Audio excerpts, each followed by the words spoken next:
Jo, takže lidi, dneska udám dalšího videa. Jako, nebude to tak úplně jako šťastné video, to mě znáte, že je takové srandovní. Ale bude to o tom, že nebudu oficiálně natáčet Fortnite. Nebudu natáčet Fortnite, prostě mě to nebaví. Fortnite mě jako celkově baví, jo. Já si ho zahraju sám s kamarádem, ale mě to nebaví točit. Mám na tom málo zhlédnutí, prostě je to takové nudné. Ale budu ho hrát jako sám, s kamarádama a to je právě to, že kamarád mi psal, že proč si viděl milion videí o tom, že budeš natáčet Fortnite. To je ten důvod, já jsem mu psal, no, a někdy vydám, no. Ne, no, a pak jsem mu napsal, že prostě ne, že se mi to nechce dělat a takové věci, že mi to prostě nebaví. No. A je to takové nudné, mi to přijde natáčet.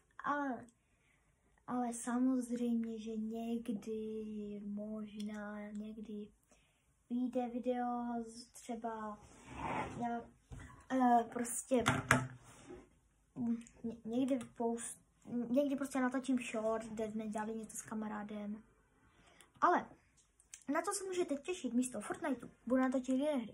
Budu natáčet Star Wars Battlefront 2, GTAčko, Lego The Skywalker Sagu a pak Astro PlayStation Room. To se můžete těšit na to místo toho Fortniteu, no. Ale to nevadí. Pokud vám to někdo z vám vadí, jo, tak ať mi to napíše do komentářů, ale ať mi nezhejtí, jako. Prosím, ať nehejtete mi za to, že se skrotí Fortnite. Ale za odměnu, že končím, tak jsem vám šel ukázat můj locker. Tak, počkejte. Tak. Jo. Tak. Můj locker má 160 skinů. Takhle se můžete koukat.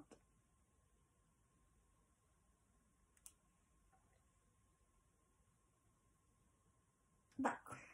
To byly skiny. Dáme backblindy.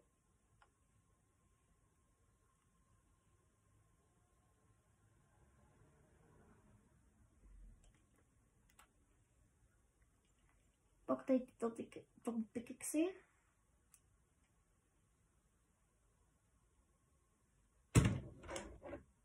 Jestli vás to asi položí, čekejte, já jenom přečtu klávesnici. No, tak nepoložíme.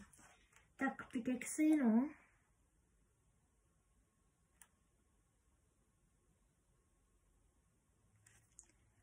A glidery. A pak vám ukážu ještě auta. Těch glider mám málo docela. Tak, tady jsou moje autička.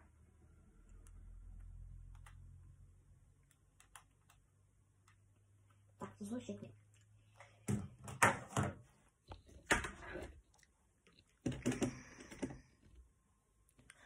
Tak. Takže. Já se s váma loučím, dejte like a odběr a můžete raději zvodeček, že vás to zlobit nebudu. A nebudete naštvaní, tak čau.